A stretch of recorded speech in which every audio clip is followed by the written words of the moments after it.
Applications of potentiometric titration. It is used in the agriculture industry for the identification of various elements present in the soil. It is used for determining the acidity moisture-salt content.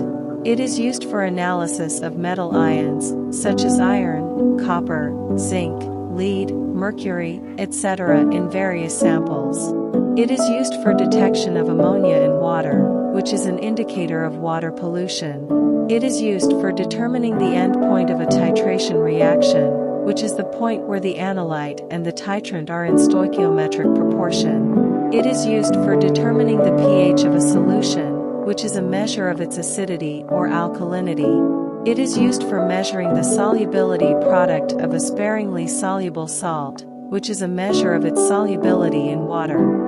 It is used for estimating the purity of a substance, such as a pharmaceutical product, by comparing its titration curve with a standard curve. It is used for studying the kinetics of chemical reactions, such as the rate and order of reaction, by monitoring the change in potential over time.